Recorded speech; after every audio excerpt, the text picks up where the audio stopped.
Hello, my friends. Welcome to another story. And as always, I want to thank every single one of you who is listening right now, whether you are lying in bed, sitting quietly with headphones, or letting these words drift through the room as you relax. I truly appreciate your time here. And if you enjoy falling asleep to history told slowly and gently, please take a moment to like this video and subscribe to the channel so you will not miss the next episodes. And also, leave a comment telling me where in the world you are listening from, because I always enjoy picturing how these stories connect people across different places, cultures, and time zones, like a quiet thread weaving through the night. Tonight, we will journey far into the past, to an era of distant lands, long roads, and great gatherings of people, to the long and challenging expeditions we now call the Crusades. When hearing that word, you might imagine shining armor, fluttering banners, and speeches about noble causes. Yet in reality, the experience was less about grandeur and more about endurance. If you found yourself there, even for a single day, you would discover that it was a demanding and exhausting undertaking, testing both body and spirit. Picture your day beginning before sunrise, the air cool and still, the faint blue light of dawn stretching across the horizon, the earth firm underfoot, and the scent of last night's campfire lingering. Around you stretches a vast procession, travelers, workers, riders, and animals so long that the front disappears into a morning haze, their movements creating a quiet rhythm of footsteps, hooves, and murmured voices. You have slept lightly, the ground uneven beneath you, and you already know the hours ahead will be long. Your clothing carries the dust of many days' travel, your feet are sore from the road, and your thoughts are focused not on comfort, but on reaching the next stop. Most here are not warriors from legend, but ordinary people, farmers, artisans, cooks, and those seeking opportunity or safety in the company of others. Supplies are precious. Water is carefully shared, and every rest point is valued. Languages from many regions mingle in the air. And while there is a shared purpose, there is also caution, for the road is unpredictable. The leaders ride at the front, guiding the direction and pace, but they too face the strain of distance and decision-making. As the day grows warmer, the road becomes harder, the ground uneven and scattered with stones, and even the shade is rare. Small insects hover in the heat, the sound of their wings a constant hum. Beyond the moving crowd, the land is far from empty. There are unknown paths, unfamiliar settlements, and wide open spaces where few have passed before. By evening, the camp takes shape again, a patchwork of tents and shelters, small fires glowing as food is prepared, and quiet conversations drifting into the night air. You rest where you can, feeling the weight of the day in your muscles, and though sleep may come in short intervals, you rise again in the morning, ready to follow the road once more. This is what a single day in such a journey could be like, and already you can see how different it is from the tales that speak only of banners and victories. Before we explore why most people today would find such a life difficult even for a day, we must first understand the world that set these journeys in motion, and the call that sent thousands across mountains, rivers, and seas, and death with a banner in hand and prayers on their lips.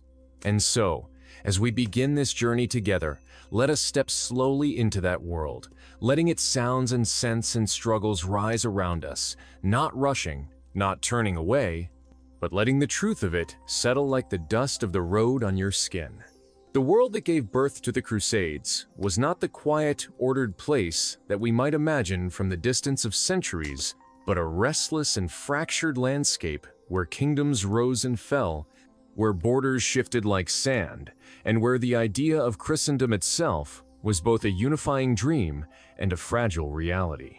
To understand why tens of thousands of men and women would abandon their homes, risk their lives, and march into the unknown, we must step into the mindset of the late 11th century, when faith was not simply a personal belief, but a force that shaped every aspect of daily life. In this time, religion was the anchor that held communities together, the lens through which the world was interpreted, and the source of meaning in a life that was often short and filled with hardship. Death was never far away.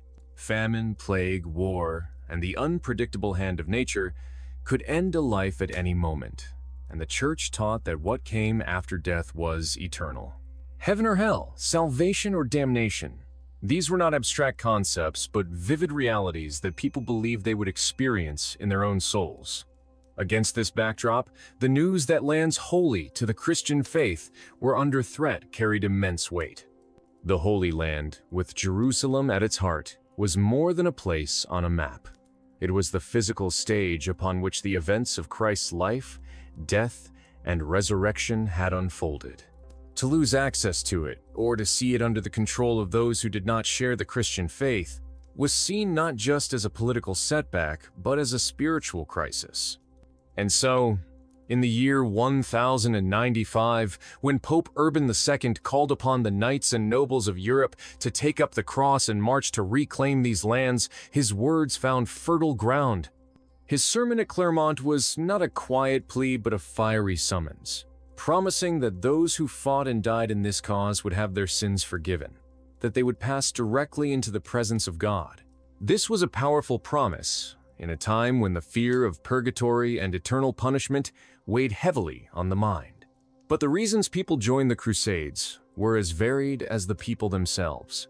Some were driven by genuine piety, a burning desire to defend their faith in holy places.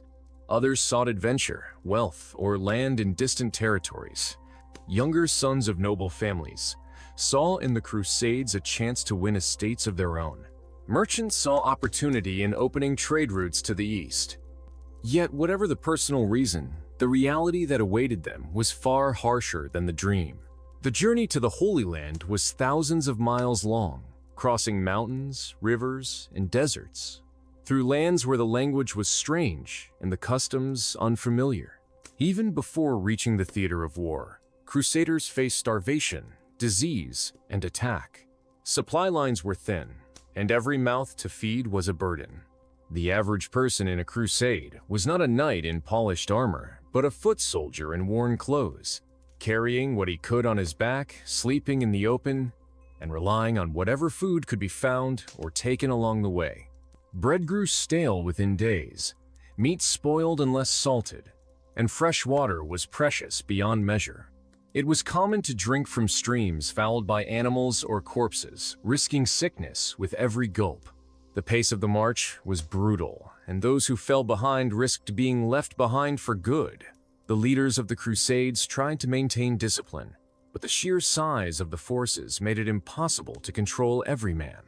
Looting and violence were common, not only against enemies but sometimes against fellow crusaders when tempers flared and hunger sharpened grievances. And yet, despite all of this, the movement continued to swell. News of victories, exaggerated or not, spread quickly, drawing more to the cause. The cross sewn onto a tunic became a badge of purpose, a visible sign that the wearer had taken a sacred vow. But that vow, as noble as it might sound, was also a chain, binding the crusader to a path that allowed no easy escape. To break it was to risk not only shame but the damnation of the soul. It is easy to imagine the grand battles, the sieges of towering fortresses, the clash of sword and shield beneath banners snapping in the wind. But the truth of most days in a crusade was far more mundane and far more grueling. Endless walking, the search for food and water, tending to the wounded, repairing gear, burying the dead. A day might pass without a single skirmish, yet still leave the body utterly exhausted. And at night, as the camp settled into uneasy sleep, the sounds of coughing, weeping, and distant howls would remind you that safety was an illusion. Even the most faithful could not help but wonder, in the darkness before dawn, whether the cause was worth the cost. This was the unvarnished reality behind the idea of holy war, and it is the reason that, for most of us today, the dream of marching in a crusade would crumble within hours, under the weight of its demands. To survive even the first day of a crusade was to step into a rhythm that demanded more than most could give, and yet this rhythm was inescapable. The morning began before the light had fully touched the horizon, the cold air carrying the smell of damp earth and smoke, and the sound of movement around you, the soft clatter of cookware being packed, the coughs of men shaking off sleep, the snorts of horses as they were saddled and readied for the march. There was no leisurely breakfast, only a scrap of bread, perhaps a piece of dried meat if you were fortunate, and a swallow of water that had to be guarded jealously against the thirst that would come later in the day. Orders would ripple down the line from the mounted commanders, their voices curt and sharp, for time was precious, and the column needed to be moving before the sun was high. The road ahead was rarely a road at all, more often a track worn into the earth by the passage of countless feet, choked with mud after rain or baked into hard, uneven ridges under the summer sun. Every step was a test of endurance, especially for those carrying heavy loads, weapons, armor, cooking pots, tents, and personal possessions that could not be left behind. The stronger men might offer to carry the burdens of those faltering, but such generosity had limits. Every extra pound was felt in the shoulders and back by midday. As the sun climbed, the air grew thick and oppressive, the armor of the knights radiating heat like an oven. And even the simple wool or linen of the foot soldiers became a stifling weight. Dust rose in clouds from the tramping feet and clung to sweaty skin, coating lips and tongue until every breath tasted of earth. Flies and gnats were relentless, drawn to sweat and food alike, their buzzing a constant irritation that could not be escaped. And yet, even as the body complained, there was no room for distraction, for the land beyond the edges of the column could hold danger. Scouts rode ahead and to the sides, eyes searching the hills and forests for signs of ambush. For not all the dangers of the Crusades came from formal armies. Bandits, opportunists, and small hostile forces could strike from nowhere, taking supplies, weapons, or lives before melting back into the land. The midday halt, if there was one, was brief and rarely restful. A few minutes to chew a ration, adjust straps, or rest aching feet, and then the command wowed the lead come to move again. Water, when found, was rarely clean.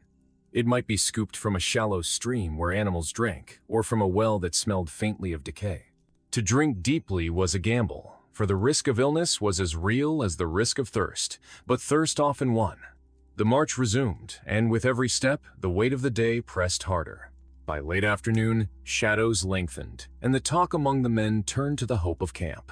There was no permanent comfort to look forward to, no warm bed, no roof to keep out the elements, only the knowledge that walking would end for a few hours. The camp, when reached, was a sprawl of tents and makeshift shelters, arranged as best as the terrain allowed. Fires were lit where fuel could be found, but in barren regions, even that small luxury might be absent, leaving meals cold and morale lower still. Food was meager, often shared in silence, the hunger too sharp for conversation. After eating, tasks remained: repairing gear, tending to animals, standing guard. The night was not a sanctuary. Darkness brought its own dangers, the possibility of raids, the cold that crept into bones, and the knowledge that every sound in the blackness might mean trouble. Sleep came in fragments, broken by the movements of others, by the coughs and murmurs that filled the night air, and by the ache in muscles that had not known true rest since the march began. For those new to the life of a crusade, the shock of this first full day was immense. The body rebelled against the demands, the mind wavered under the strain, and the heart questioned the purpose that had seemed so clear back home. The banners that once inspired pride now hung heavy with dust. The prayers murmured at dawn were spoken with less conviction, and the grand idea of holy war felt distant compared to the immediate reality of sore feet, empty stomachs, and the unending road. Yet, for all of this, most pressed on, bound by duty, fear, faith, or simply the knowledge that turning back would mean facing shame or worse. This was only the first day, and already the cracks in resolve began to show. For the crusade was not a single battle, or even a single march. It was a long, grinding trial of endurance where every day demanded the same, and offered no promise of reward except the hope, faint and flickering, that the destination might be reached before the body or spirit broke.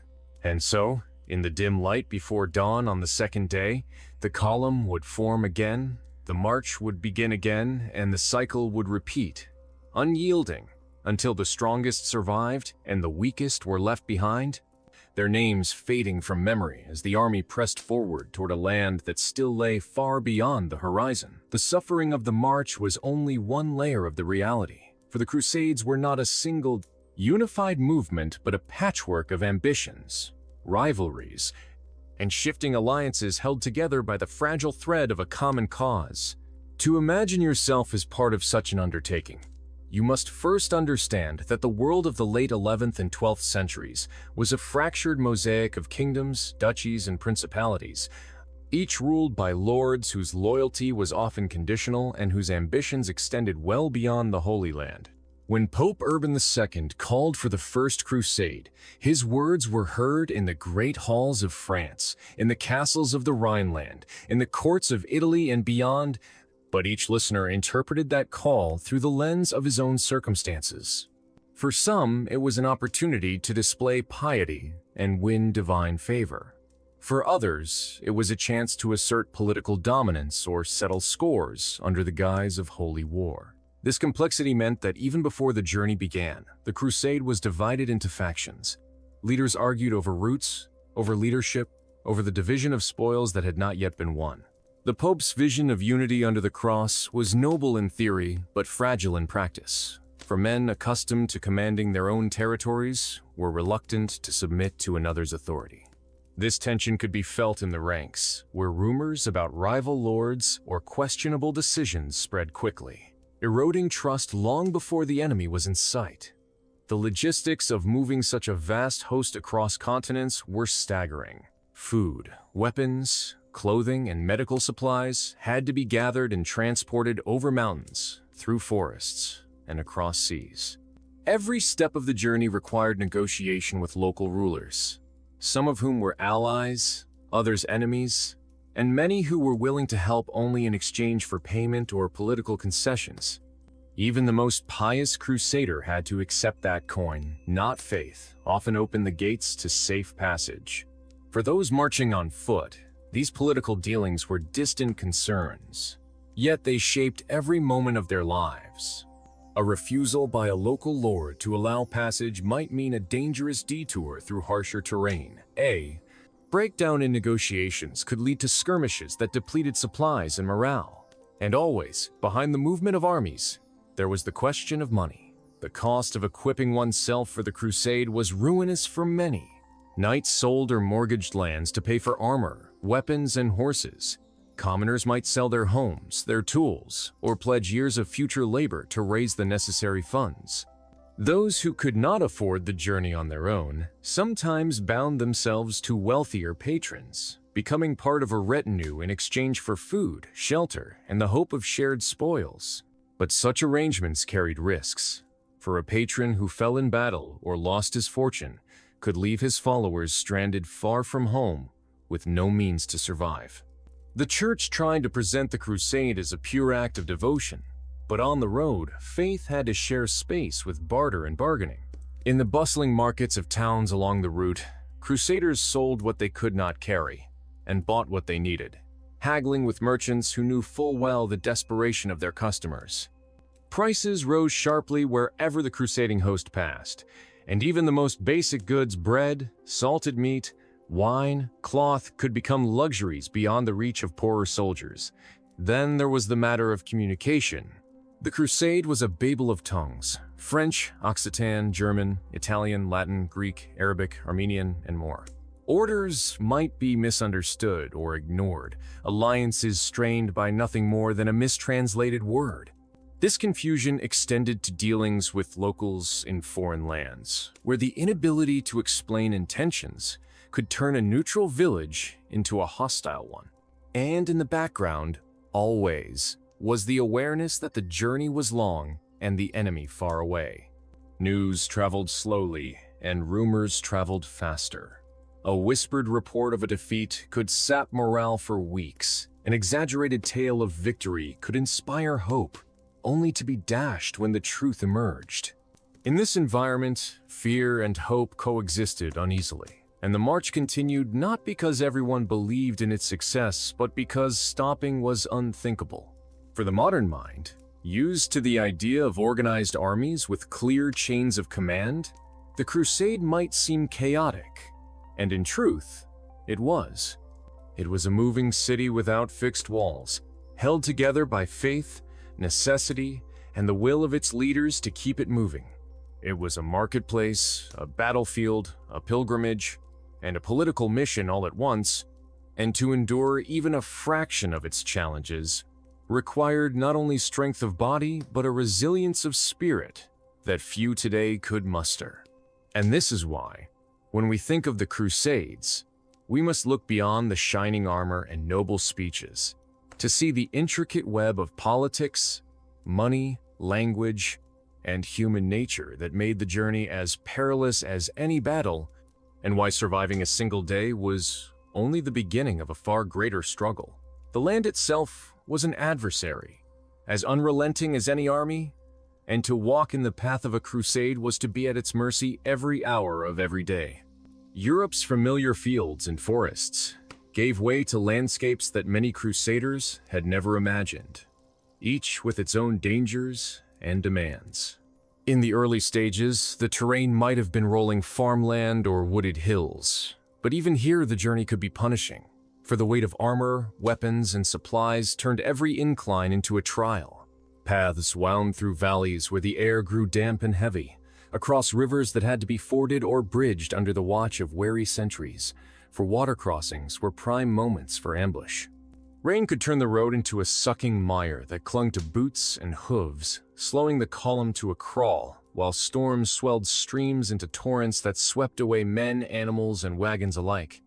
In summer, heat rose from the ground in shimmering waves, and shade was a rare blessing. Helmets trapped the warmth until it felt as though the skull itself were baking, while the constant glare made eyes ache. The armor and mail that had seemed protective in a cool morning soon became burdens that drained strength with each step. The air was filled with dust, kicked up by thousands of feet, coating mouths and throats, clinging to sweat-slick skin. Flies followed the column like a living cloud, drawn by the scent of unwashed bodies, the sweat of horses, and the smell of food when campfires were lit. Moving eastward, the landscapes grew more alien to Western eyes. Rocky hills rose from the plains, demanding steep, winding climbs that left legs burning and lungs aching. Narrow passes between cliffs became bottlenecks, slowing progress and heightening tension, for the walls on either side could conceal an enemy force.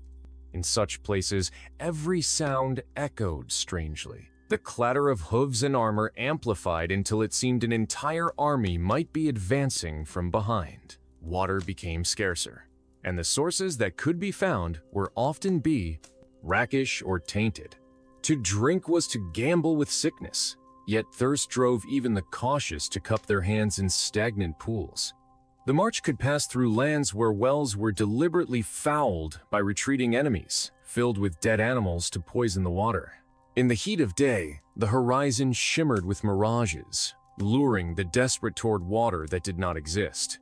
Then there were the open plains, where the wind never stopped and there was no cover from the sun or the eyes of distant watchers.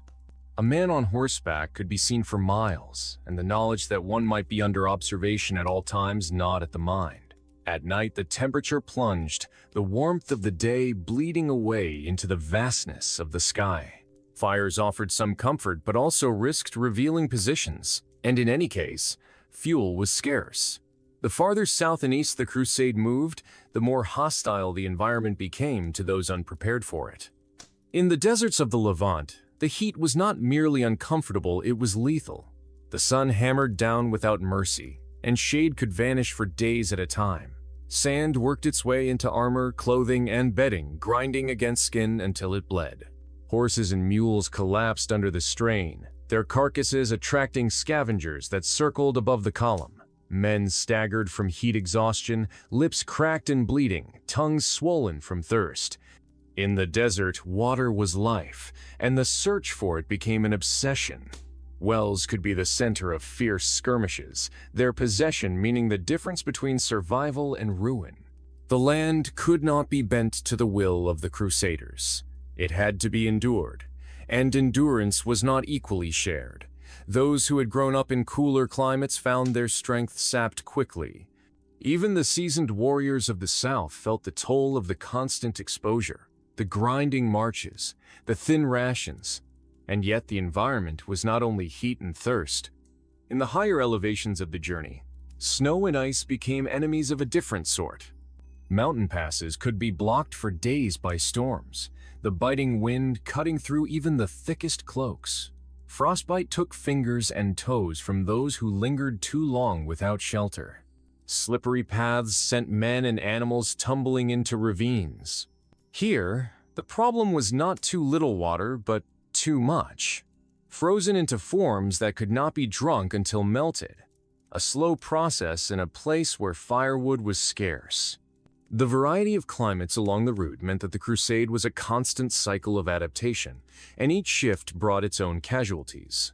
Those who could endure the cold might falter in the heat. Those who could bear the dust might be undone by the mud. The land was indifferent to the purpose of the march. It offered no mercy, no pause, no acknowledgement of the faith or cause that drove the Crusaders forward. Every mile won was paid for in sweat, blood, and the quiet surrender of those who could go no farther. And so, to imagine lasting a day in a crusade is to imagine not only the strain of the march and the politics of the leaders, but the sheer, grinding force of nature pressing in from all sides, reminding every man and woman in that endless column that the road itself was an opponent that had to be fought with every step. If the land was an unyielding adversary, then sickness was its silent ally, striking without warning and often without mercy. In the great mass of people and animals that made up a crusading host, disease was as inevitable as dust in the air.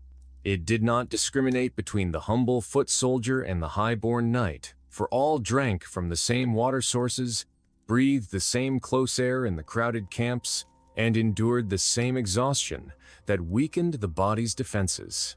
Even before the march reached foreign soil, illness could spread through the ranks with alarming speed. Dysentery was a constant threat, its symptoms relentless diarrhea, stomach cramps, fever sapping a man's strength until he could barely stand, much less march. There were no effective treatments beyond rest and the hope of recovery, and rest was a luxury few could afford. Those struck down were often left behind to die, their bodies buried hastily or abandoned altogether when the column could not slow its pace. Typhus, carried by lice that thrived in the unwashed clothing and bedding of the march, brought fevers that burned the mind and left victims raving in delirium. The rash that marked the disease was as much a death sentence as a warning to those nearby, yet there was no way to escape the insects except by burning one's garments, an impossible choice when every piece of clothing was precious. Malaria stalked the lower, marshy regions, its cycles of chills and fever returning again and again until the body was worn thin. For many, the weakness brought on by sickness was not the cause of death itself, but the opening through which other dangers, hunger, heat, exposure, claimed their due. Injuries, too, were often fatal, not because of their severity at the moment they were inflicted, but because of what came after. A cut from a sword, the puncture of an arrow, or even the rawness of a blister could turn deadly when infection set in. There were no antiseptics in the modern sense, no understanding of bacteria, and wounds were often bound with whatever cloth was at hand, unwashed and reused from one injured man to another. Pus, swelling, and fever were the signs that rot had begun its work, and amputation, crude and without anesthesia, was sometimes the only hope of halting the spread, though it was a hope that many did not survive. The work of the healers, such as it was, relied on a mixture of herbal remedies, prayers, and the application of techniques passed down through generations without much testing or refinement. Some had skill enough to set broken bones, to sew torn flesh, or to craft poultices that soothed pain and drew out infection. But many more were charlatans or well-meaning amateurs whose efforts caused more harm than good. The wounded were sometimes subjected to cauterization, the burning of flesh with heated metal in an attempt to seal wounds, a process as agonizing as the injury itself. Those who could not work or fight were a burden on the march, and compassion, though not absent, was often outweighed by the brutal necessity of keeping the army moving. The sick might be carried in wagons if space allowed, but when supplies ran low or the terrain grew too difficult, hard choices were made. The sight of the column leaving behind the groans and cries of the dying was one that seared itself into the memory of any who witnessed it. Even the healthy lived in constant fear of falling ill, for to do so was to step closer to a fate that was as final as any blow from an enemy's blade. There was also the matter of mental strain, which in its own way could be as debilitating as any physical ailment. The endless monotony of the march, the constant discomfort, and the ever-present shadow of death wore down the mind. Some lost their will to continue, slipping into a kind of numbness that dulled their senses and slowed their steps until they simply could not keep up. Others broke under the pressure, becoming unpredictable or even dangerous to those around them. In such a tightly bound and fragile community, the breakdown of even a few could ripple outward, affecting the morale of many. And yet, despite these grim realities, the crusade pushed onward. Faith, ambition, fear of damnation, and the bonds of loyalty kept feet moving and banners aloft, even when the air was heavy with the scent of sickness and the ground littered with the graves of those who had fallen. The promise of spiritual reward was a potent salve for the suffering, and the idea that death in this cause would open the gates of heaven gave meaning to pain that might otherwise have been unbearable. But for the modern person, accustomed to clean water, medical care, and the possibility of retreat when danger grows too great, the idea of lasting a day in such conditions becomes almost impossible to imagine. The crusade was not only a clash of armies and faiths. It was a crucible in which body, mind, and spirit were tested without mercy, and in which sickness and injury were as deadly as any enemy's sword. The first sight of the enemy was rarely the grand, clear moment of recognition imagined in paintings or songs. More often, it came as a flicker on the horizon, a cluster of dark shapes moving against the glare of the sun, or the glint of light on metal where no friendly force was expected. Scouts would return with hurried words to the leaders, and the ripple of preparation would move through the column like a shiver down a spine. For those who had not yet faced combat, the moment was both electric and suffocating.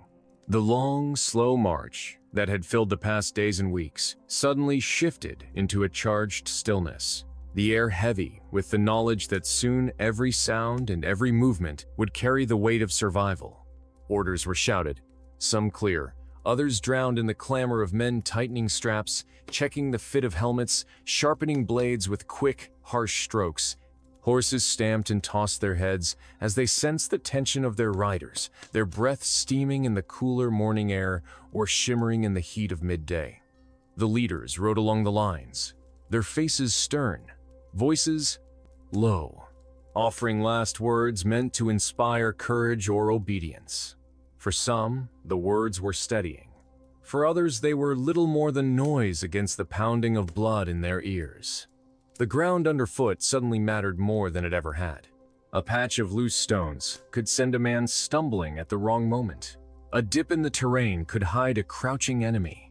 The air seemed to sharpen. Every sound magnified the clink of chainmail, the creak of leather, the distant call of a bird that might or might not be a signal. And then, without ceremony, it began. The enemies surged forward, their own shouts and battle cries cutting through the air, and the world collapsed into chaos.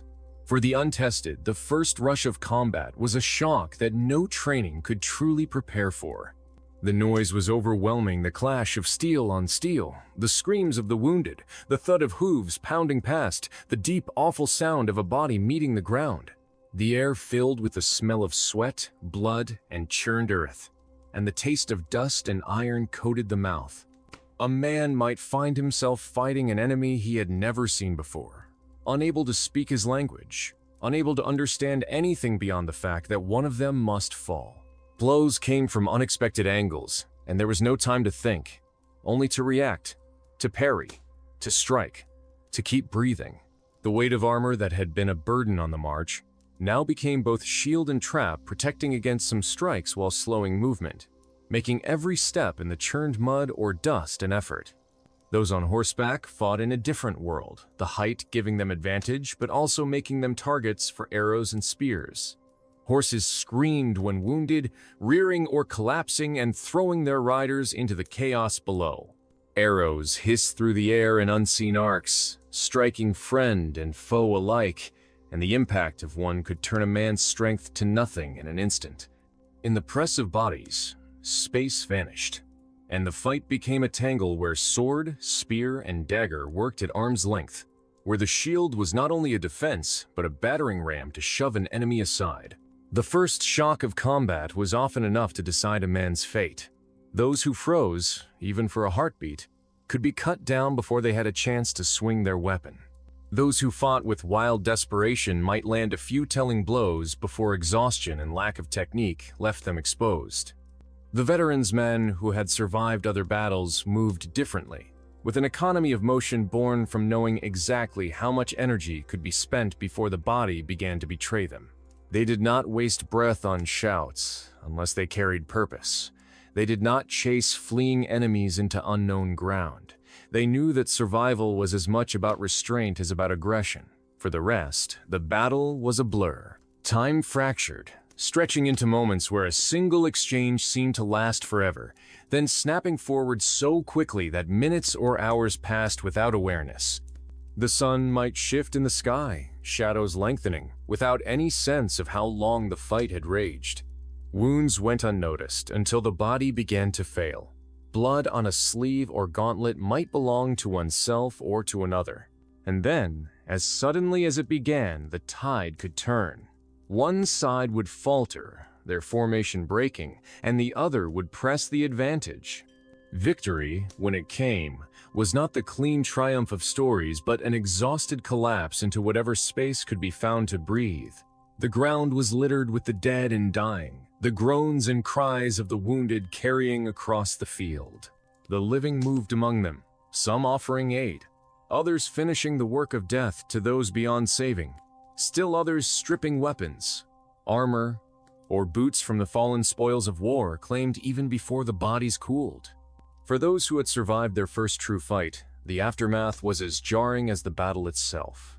Relief mingled with the realization of how close death had been, and how easily it could come again. The mind replayed moments a blow narrowly turned, a comrade falling just steps away, the flash of an enemy's eyes before the killing strike and sleep that night, if it came at all, was shallow and haunted. The reality of combat in a crusade was not noble banners and heroic charges, but the grinding truth that each encounter took something from those who lived through it, piece by piece, until even victory felt like loss. The first true battle changed everything, not only in the bodies it claimed, but in the minds of those who survived. Before, the march had been an ordeal, but an ordeal filled with anticipation, the promise of action always somewhere ahead. Now that promise had been fulfilled, and the reality it revealed was not the clean and glorious fight some had imagined, but something raw, chaotic, and deeply personal. The smell of blood seemed to linger in the nostrils or days, mingling with the ever-present odors of sweat, leather, and unwashed clothes. Even the taste of food could seem tainted, as though the memory of iron and dust from the battlefield had worked its way into every bite. Men who had been loud and confident before battle now walked in silence, their eyes distant, movements slower.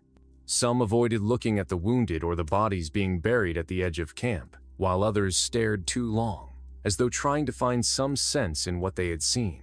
The commanders, aware that the spirit of their army was as fragile as its supplies, tried to keep order and momentum.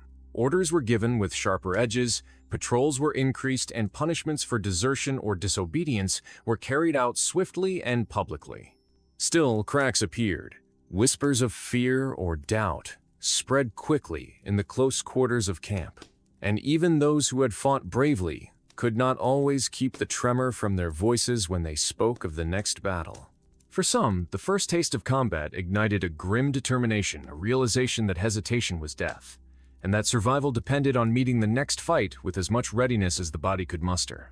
These men practiced when they could, sharpening weapons, adjusting armor, learning to conserve their energy in small skirmishes so they could endure the larger clashes to come. For others, the shock never truly faded. Sleep brought dreams in which the screams of the battlefield were as loud as they had been in reality, dreams from which they woke drenched in sweat, heart pounding as if the fight had returned. These men grew quieter, more withdrawn, their gazes often fixed on nothing. They moved when told, ate when food was available, but their minds were elsewhere, still on that field, replaying moments again and again. The balance of discipline in a crusade was delicate. The leaders needed their men to obey without hesitation, but obedience born of fear could only last so long before it broke. Rewards, too, were uneven.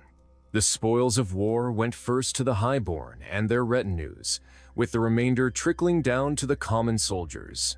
A man might risk his life a dozen times and have nothing to show for it but scars and a share of food no larger than before. Resentment simmered beneath the surface, sometimes erupting in quarrels that had to be put down with force. Faith was the mortar that held much of the crusade together, but even faith could crack under the strain.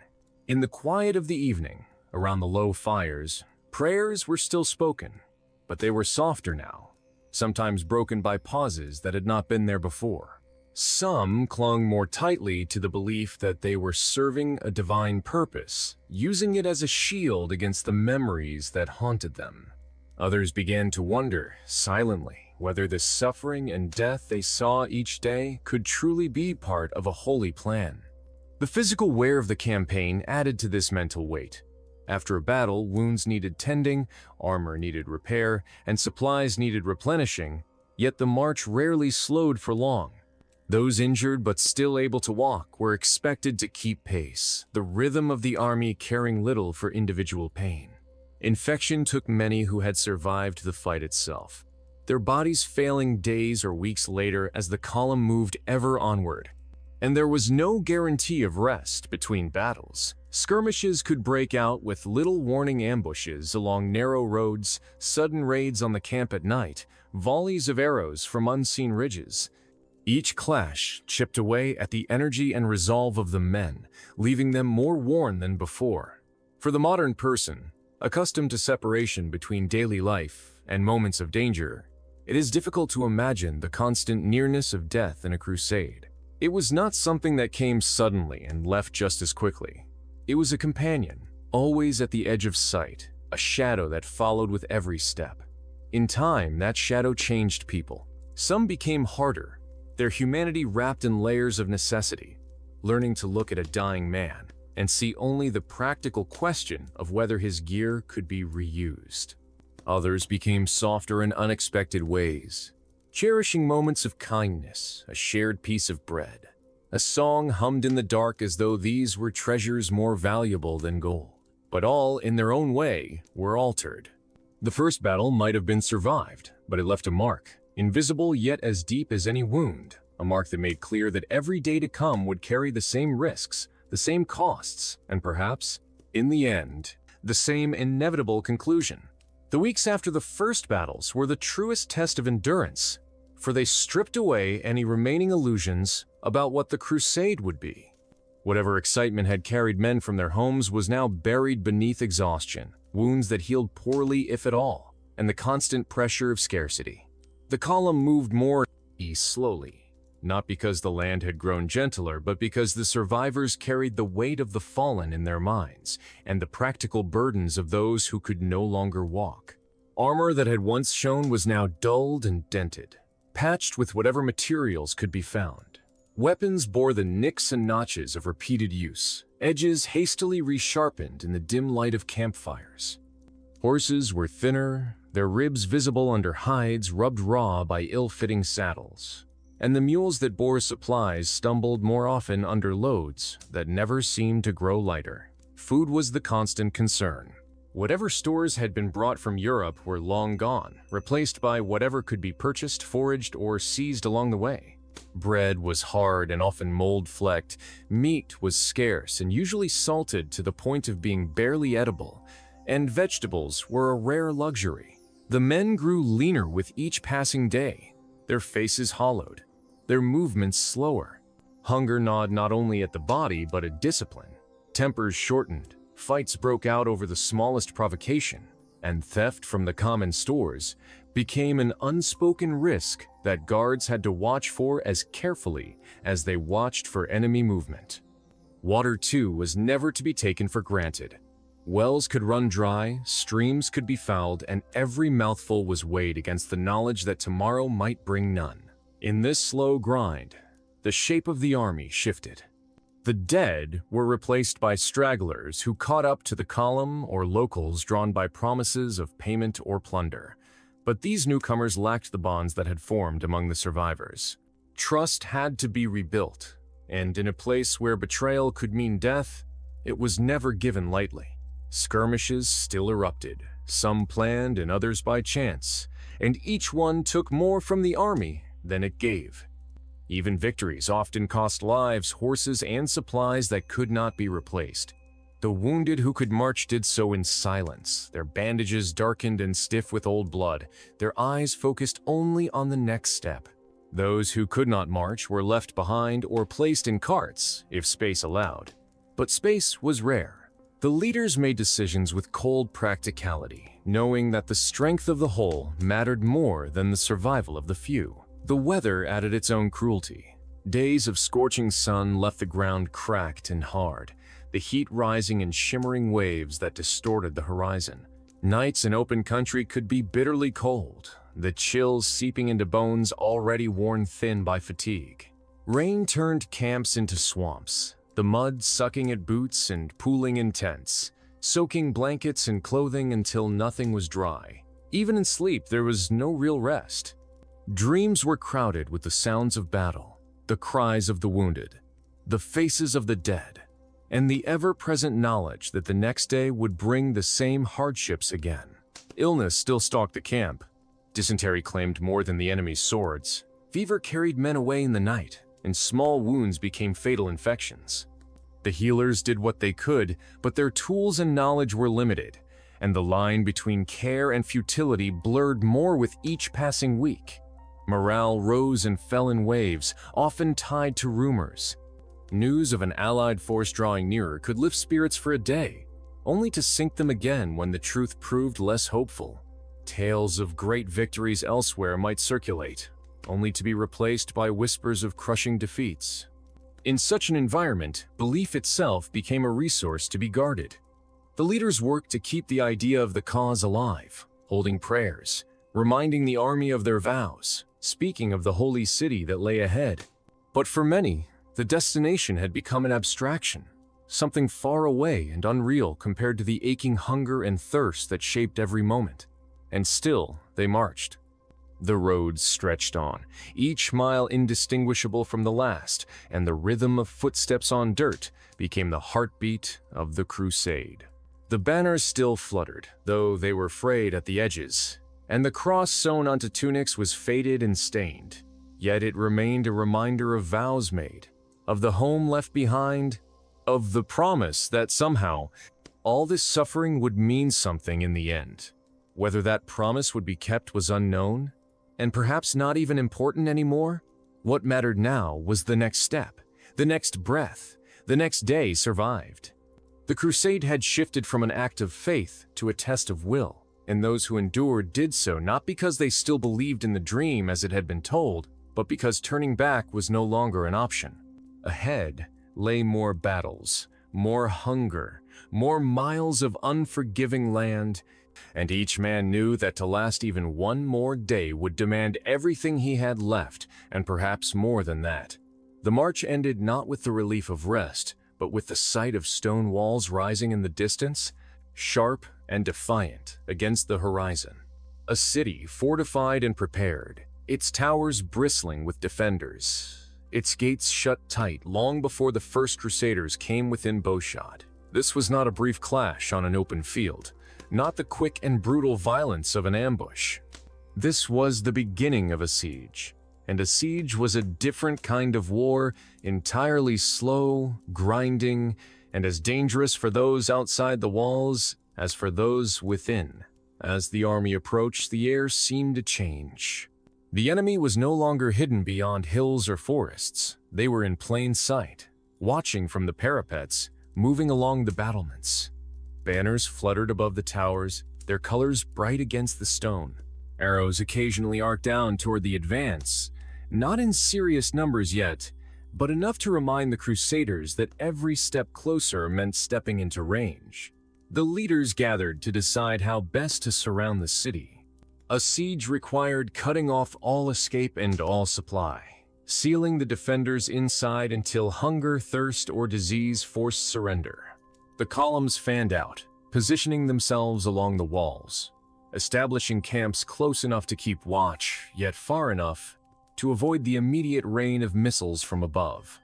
The ground was chosen for its cover when possible low rises, clusters of trees, but often there was little choice but to pitch tents on open ground. The work began immediately. Siege engines, mangonels, trebuchets, and battering rams had to be built, their wooden frames rising from the labor of carpenters who worked under the constant threat of enemy fire. Shields of woven wicker, called mantlets, were constructed to give some protection to those pushing the machines forward. Earth was dug and piled to create mounds from which archers could fire into the city. The defenders, for their part, wasted no time. Arrows, bolts, and stones rained down on any group that strayed too near the walls. At night, torches flickered along the battlements, and the watch never wavered. From the first day, the siege became a contest not only of strength, but of patience. Supplies, already strained, now had to feed an army that was stationary, unable to forage widely without risking ambush. Hunting parties were sent farther afield, and sometimes they returned with game, but often they returned with nothing, or not at all. The defenders had prepared for this moment. Their stores of grain, salted meat, and dried vegetables were carefully guarded. Water was drawn from wells inside the walls, safe from enemy interference. But no store was infinite, and the Crusaders knew that time was their greatest ally if they could endure. Yet endurance was costly. The camp quickly became a breeding ground for disease. The close quarters, the poor sanitation, the lack of fresh water all conspired to spread sickness through the ranks. Wounds from earlier battles festered without proper care. Food grew scarcer, and the quality of what remained declined sharply. Bread was baked from flour mixed with whatever could be ground into powder roots, seeds, sometimes even ground bark. Meat, when it appeared, was often from animals too weak to work or too old to breed. The men's bodies weakened, and with weakness came despair. The defenders, seeing the enemy camp from their high walls, sometimes taunted the Crusaders, shouting insults or holding up fresh food to remind them of their hunger. Skirmishes flared when small groups tried to sneak close to the walls, to set fires, or to mine beneath the foundations, only to be driven back by sudden sallies from the gates. Arrows took men in the open, and stones hurled from the walls crushed those who came too near. Siege warfare was a waiting game, but it was not quiet. At night, the groans of the wounded mingled with the distant sounds of the city, the clang of a blacksmith still at work, the muffled voices of defenders on watch, the faint strains of music meant to keep spirits alive within the walls. Sleep was uneasy, for the enemy was always near, and an attack could come at any moment. Weeks passed, and the cost mounted. Horses and mules were slaughtered for food. Leather from saddles and belts was boiled into a foul broth to stave off starvation. Water was rationed to the smallest sips. The weather shifted rain, turning the camp into a mire where tents collapsed into the mud, or sun baking the ground until it cracked and dust swirled into every crevice of clothing and armor. The siege engines slowly took their toll. Stones smashed against the walls, splintering masonry, though each breach was quickly repaired by the defenders.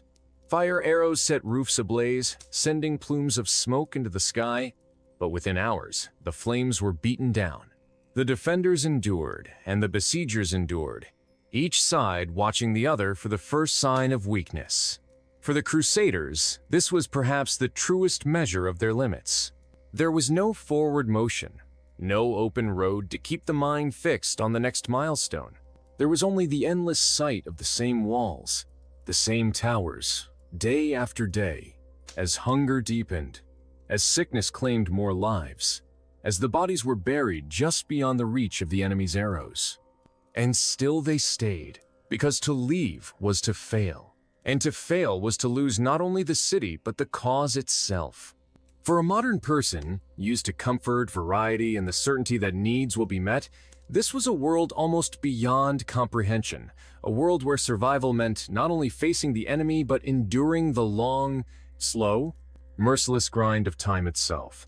The siege ground on until days and weeks blurred together, the lines between sunrise and sunset marked only by the shifting shadows of the walls and the steady decay of strength on both sides.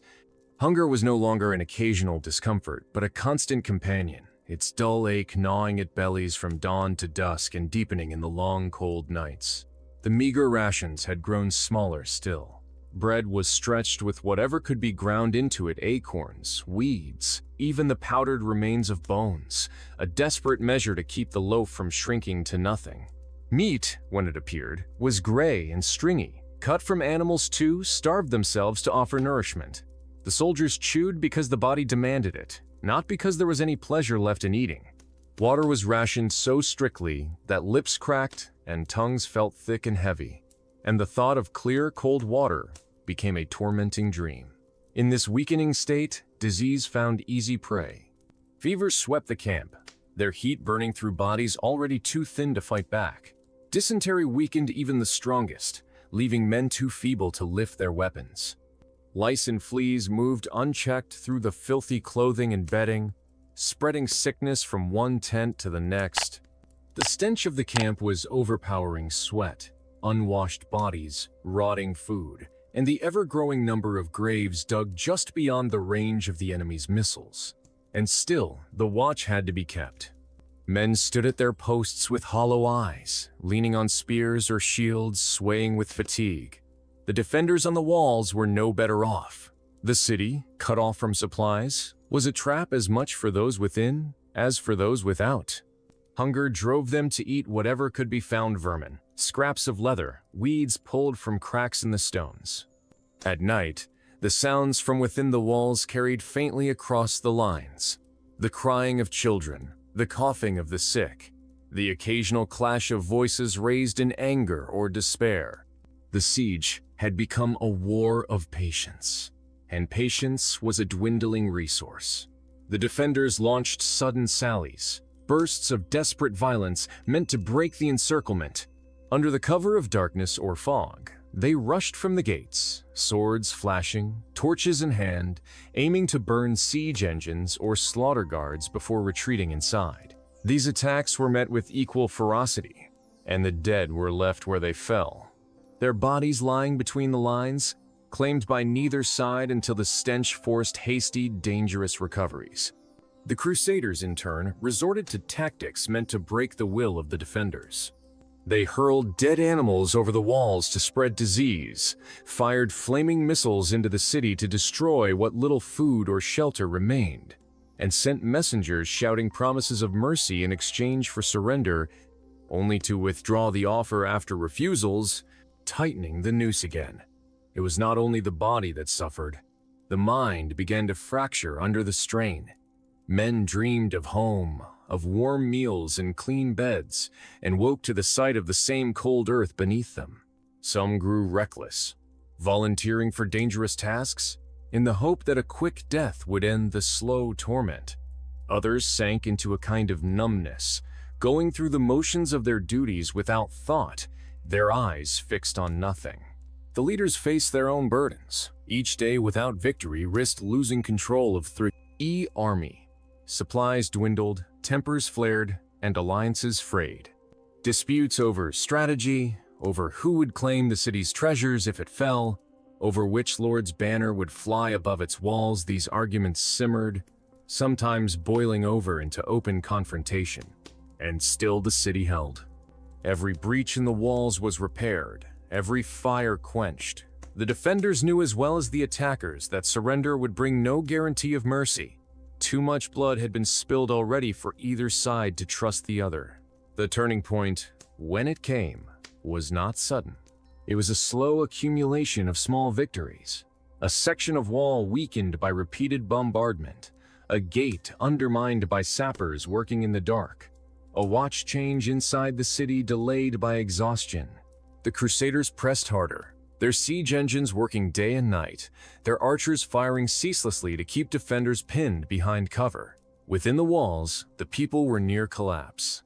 The last of the food was gone, water was scarce, and the sick lay in the streets, too weak to move. The moment of decision was approaching, and all could feel it, the tightening spiral, the inevitability that something would give. For those in the camp, the thought of an end was almost as frightening as the siege itself, for the final assault would be brutal, and survival in the storming of a city was never certain. But no one spoke of stopping. The walls would fall, one way or another, and when they did, the reality of victory would be nothing like the songs, for in siege warfare, victory often tasted of ash. The day the walls fell began like any other, the same thin light spilling over the camp, the same chill clinging to the ground, but there was a tautness in the air, a quiet undercurrent that rippled through the ranks. Word had spread in whispers through the night. The wall near the eastern gate had been weakened beyond repair, the constant pounding of siege stones and the undermining work of sappers having finally done their work. Cracks ran through the masonry, and the defenders could no longer shore them up fast enough. The order went out at dawn, and the camp stirred with a different energy. Men tightened straps, checked bowstrings, tested the edges of their swords and axes. The siege engines, already aimed, began their work in earnest, hurling stones with a steady, relentless rhythm, each impact sending tremors through the ground. Arrows hissed through the air in dark swarms, keeping the defenders pinned back from the breach. Smoke rose from the city as fires took hold in the outskirts, set by flaming missiles that arched high over the walls. Then came the signal. Horns sounded, their low, urgent notes cutting through the din, and the assault began. Ladders were rushed forward, mantlets pushed up to shield the men beneath from the rain of arrows and stones. At the eastern breach, the first wave surged forward, shields raised, voices raised in shouts meant to drown out fear. The defenders answered with fury, their own arrows and crossbow bolts finding gaps in armor, their stones and boiling liquids poured down on those who dared the ladders. The clash was immediate and deafening, the grind of wood against stone, the crash of ladders hitting walls, the screams of men falling, the roar of those still pressing forward. At the breach, the fighting was hand to hand, brutal and without pause. Every foot of ground was contested, every step over the rubble met with sword or spear. The dust choked the air, mixing with the smoke and the copper tang of blood.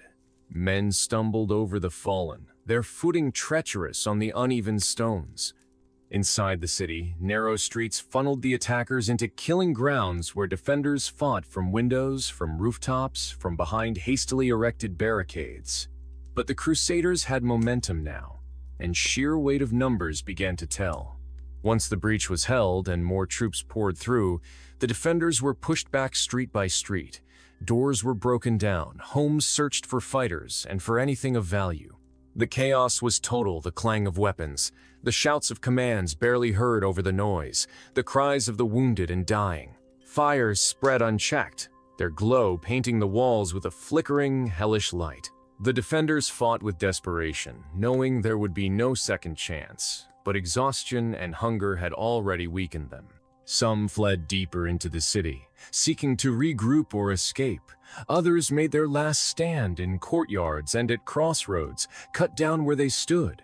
When the last organized resistance broke, the nature of the assault shifted. Discipline, already strained, frayed further. Looting began in earnest. Gold and silver were torn from altars, goods were ripped from shops and homes, and prisoners were taken without care for who they were or what part they had played in the defense. The streets were littered with debris, broken weapons, shattered pottery, the bodies of friend and foe alike. The smell of smoke and blood was overwhelming, the heat from the fires baking the air even as the sun climbed higher. By midday, the fighting had ended, but the noise had not. Shouts, weeping, the crash of breaking doors, all filled the narrow streets as the victors claimed their spoils. The leaders tried to reassert control, posting guards at key points, calling their men to order, but it was a slow process. The siege had lasted too long, the hunger and hardship too deep. Restraint was a thin veil over the raw, frayed emotions of the survivors. For those who had lived through the storming, victory felt strange. There was no swelling triumph, no clean joy. The cost was everywhere, in the rows of the dead laid out in the squares, in the wounded groaning in the gutters, in the weary slump of men who had nothing left to give. And the city itself, taken at last, was scarred and broken, its people scattered, its buildings blackened. That night, the Crusaders slept inside the walls they had fought so long to breach, but sleep was uneasy. The glow of fires still lit the sky, the smell of smoke still drifted on the air, and for many, the faces of the fallen haunted every attempt at rest. The siege was over, the city was theirs, yet the long road ahead remained. Another march, another battle, another siege would come, for the crusade did not end with the taking of one city. The survivors knew this now more than ever, that each victory was only another step into the same unending trial, and that lasting even a single day in such a world was a feat few could imagine, and fewer still could endure. The taking of the city was not the end, only a shift in the nature of the struggle. The walls now stood behind the Crusaders instead of against them, but their presence was no guarantee of safety. Victory had left the army spent, its numbers reduced, its supplies low, its leaders already at odds over what came next. The city itself, though claimed, was wounded. Fires had gutted whole districts, and the surviving inhabitants looked upon their new rulers with a mixture of fear, hatred, and sullen resignation. The first task was securing the place. Gates had to be repaired, breaches patched, towers restaffed with watchmen. Patrols were set through the streets to prevent looting from spiraling completely beyond control, though it was already too late to undo much of the damage. Storehouses were emptied, their contents inventoried and divided. Grain and preserved foods were the most precious finds, along with water sources still fit to drink from. But even with these, it was clear that the city could not support the full army for long. Men who had fought side by side in the breach now eyed each other with suspicion. The spoils of victory, gold, silver, fine cloth, captured animals became the focus of disputes. Lords argued over which banners would fly above the gates, over who would hold which quarter, over how the city's remaining wealth should be divided. Their voices carried from the council chambers into the streets, feeding rumors and resentments among the rank and file. For the common soldiers, the change from siege to garrison life was jarring. The constant physical exertion of building engines, hauling stones, and fighting was replaced by long hours of standing guard or patrolling empty streets. Boredom crept in, and with it, the temptation to seek comfort in drink, gambling, or the plunder of what remained. Discipline became harder to maintain, for the men knew that beyond the walls, other enemies were gathering. The surrounding countryside was not empty. Local forces, displaced from the city or unwilling to accept its fall, lingered in the hills and forests, watching for signs of weakness. Raiders struck at supply lines, ambushing small foraging parties or intercepting messengers. The Crusaders were forced to send armed escorts with every wagon, every scout, every trader brave enough to approach. The political landscape was no less dangerous. The Crusade had never been a perfectly united front, and now, with the city in their hands, the divisions among its leaders grew sharper. Each lord saw himself as the rightful master of the new territory, and the promises made before the siege were suddenly remembered in conflicting ways. Some argued for fortifying the city as a permanent base, others for pressing on quickly before the momentum of victory was lost. The clergy, who had blessed the assault and urged the faithful onward, insisted that the city be cleansed of sin and rededicated to God, but their vision of moral order often clashed with the pragmatic needs of defense and survival. Diplomacy became as critical as warfare. Envoys were sent to nearby rulers, some Christian, some Muslim, to negotiate alliances, truces, or safe passage. These meetings were tense affairs, each side weighing whether the Crusaders were strong enough to be useful or weak enough to be attacked. Agreements, when reached, were fragile things, dependent on personal honor in a world where betrayal could be as swift as a change in the wind. And always, in the background, the question of supplies loomed. The city's own fields and gardens could not feed so many mouths, and caravans from the coast or from friendly territories were vulnerable to attack. Hunger, which had shadowed the Crusades since the beginning, began to creep back into the camp. Rations grew smaller, and the memory of the siege's privations made men restless. The leaders knew that to stay too long was to invite disaster, yet to march immediately was to risk meeting the enemy in open country while still weakened from the siege. This tension hung over every council, every patrol, every meal eaten in the shadow of the walls. For the modern mind, used to the idea that victory brings rest, this was a different truth entirely. In the Crusades, there was no true rest, only a change in the form of danger. The city was theirs, but it was a prize they could barely afford to keep. And beyond its gates stretched a land still hostile, still ready to bleed them with every step.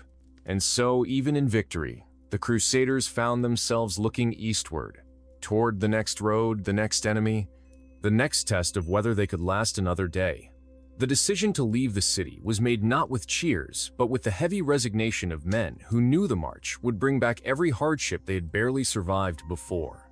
The walls, for all their shelter, had become a cage. Supplies were running out, and the surrounding land had been picked clean by both besiegers and defenders long before the final breach. To stay was to starve. To move was to risk everything on roads that had already claimed so many. The morning of departure began in a chill mist, the air thick with the smell of damp stone and lingering smoke from the fires that had scarred the city. Packs were loaded, wagons creaked into motion, and the streets echoed with the clatter of boots and hooves. The banners were raised again, but their colors were dulled, frayed at the edges, their fabric stiff with dust and blood. As the column wound its way out through the repaired gate, the people who remained in the city watched in silence, their faces unreadable.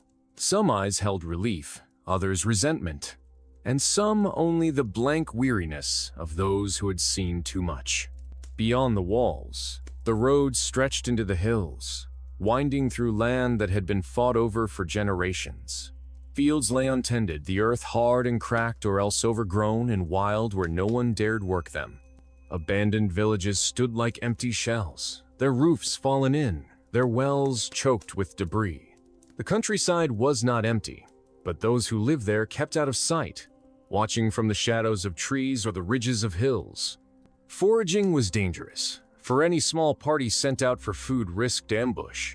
More than once, the army heard the distant clash of steel or the sharp cries of men caught in sudden skirmishes beyond the main column. The leaders tried to keep the march tight and disciplined, but the sheer length of the force made it vulnerable. The vanguard might be miles ahead of the rear guard, and messages had to travel quickly to warn of attacks. Every movement was shadowed by the need to protect the supply lines. Wagons laden with food, water, and weapons were guarded as though they were treasure, for in truth they were worth more than gold. Every day, the distance from friendly territory grew, and every day the knowledge that any disruption could leave the army stranded pressed harder on everyone's mind. The weather shifted as the army moved eastward. Days could begin in cool breezes and end in heat that shimmered above the road, or else start under a blazing sun and finish in sudden storms that turned the ground to mud.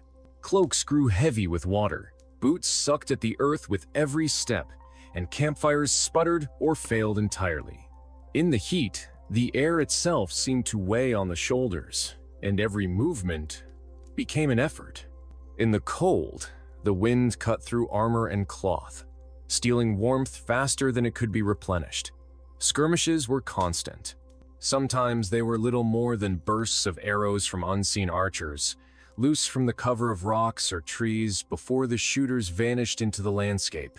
Other times they were direct clashes with enemy scouts or raiders, fast and brutal, over in minutes but leaving dead on both sides. These encounters wore down the army's strength more than great battles, for they offered no sense of finality, only the knowledge that the enemy was always near and always watching. The soldiers learned to expect at every bend in the road, every crossing of a narrow bridge or ford. Fatigue deepened into something heavier than mere tiredness. It was the weight of knowing there was no end in sight, No guarantee that the next city, if they reached it, would offer anything but another fight. The body adapted in small ways. Blisters hardened into calluses. Muscles learned the rhythm of the march, but the mind often lagged behind. Thoughts of home became sharper in the quiet moments, memories both a comfort and a wound. At night, the camp spread out along the road, tents and fires dotting the darkness. Guards were posted in shifts, their eyes scanning the horizon for movement, their ears straining for the sound of approaching hooves or the whisper of feet in the grass. Sleep was shallow, broken by the restless turning of those who dreamed of danger or of the hunger that never quite faded. Yet for all the strain, the Crusaders pressed on, driven by orders, by loyalty to their leaders, by the vows they had sworn, and perhaps most of all, by the knowledge that turning back was impossible. Behind them lay only the lands they had already bled for, now stripped of food and shelter, and the memory of sieges that had nearly broken them. Ahead lay the unknown, which at least still held the possibility of reward. For a modern person, accustomed to travel as a matter of hours or days and supplies that follow wherever one goes, the idea of pushing forward into such uncertainty is almost unthinkable. Yet this was the reality of the Crusade, that survival depended on moving, even when every step hurt, even when the horizon seemed no closer than it had the day before. And so they marched, each footfall another small wager against the odds, each mile another test of whether they could last just one more day. The turning point came not with a grand declaration or the sight of a great enemy force on the horizon, but with the slow tightening of a noose that no one had fully seen until it was almost closed. The column had been moving through narrow country for days, low hills broken by ravines, with dense scrub and stands of trees that offered both cover and concealment. At first, it had seemed a safer route, sheltered from the open plains where enemy horsemen could sweep in from miles away. But this shelter came with its own dangers. The hills hid the horizon, and the roads were little more than tracks winding between rocks and gullies. Visibility was poor, and the rearguard was often out of sight of the vanguard for hours at a time. The first sign that something was wrong came when a foraging party failed to return. It was not the first time, but the missing men had been veterans, cautious and well-armed, and they had been sent with an escort of mounted scouts. The scouts, dispatched to look for them, found nothing, no bodies, no tracks, as though they had simply been swallowed by the land. The leaders tightened the march, pulling the flanks closer, increasing the number of riders patrolling the column's edges. Yet the sense of unseen eyes lingered, prickling at the back of the necks of even the most seasoned soldiers. The attacks began at dusk 2 days later. Arrows came first, loosed from somewhere in the hills, their arcs invisible until the hiss of their flight cut the air. Men fell in the half-light, some before they even realized they were under fire. The army reacted quickly, shields raised, archers scanning the ridges for movement, but the enemy was gone before a single volley could be returned. That night, the camp was restless, watchfires burning brighter than usual, patrols sent farther out into the darkness. Yet the attacks came again at dawn, this time from the opposite side of the column. It was clear now they were being shadowed, harried, their strength tested. Supplies were already low, and each day of fighting, however brief, drained them faster. By the third day, the harassment became bolder. Small bands of mounted archers appeared on the ridges, loosing volleys before vanishing again, always just out of reach. Scouts sent in pursuit never caught them, and more than once failed to return at all. The realization spread quietly through the ranks. They were being herded. The roads ahead narrowed even further, the hills closing in until the column was funneled into a long defile with steep sides. The vanguard reached the far end to find a crude barricade of rocks and felled trees blocking the way forward. Almost at the same moment, shouts rose from the rear. The path behind was closing too, enemy riders appearing to seal the exit. Trapped. The leaders moved quickly, forming defensive lines, placing archers on the higher ground where possible, but the enemy knew this ground better. From above, stones tumbled down, breaking shields and scattering formations.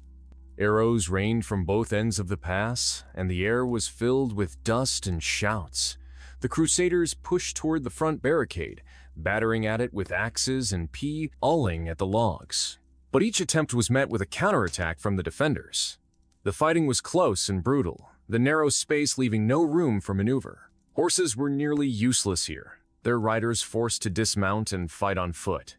In the crush, every blow was a gamble. A sword swing that missed might strike a comrade. A shield raised to block one enemy could leave another with an open strike. Hours passed in this grinding struggle, the heat inside armor suffocating, mouths dry from the dust and from thirst that could not be quenched. The wounded had nowhere to go, their groans and cries swallowed by the noise of battle. Every attempt to break through felt as though it cost more than it gained, and still the barricade stood. The rear guard was faring no better, pressed hard by the enemy's mounted troops whenever they tried to force the pass open. Supplies that had been strapped to pack animals were lost when the beasts were cut down, scattering food and water onto the bloodied ground. The sun sank lower, and the shadows in the defile deepened. In the failing light, the leaders made the only choice left to break out through the front, knowing it would cost dearly. The final push was savage.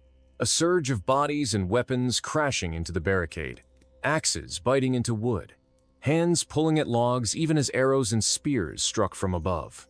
When the wall finally gave way, it was not a clean victory but a chaotic spilling forward, men stumbling over the wreckage, grabbing what comrades they could pull with them.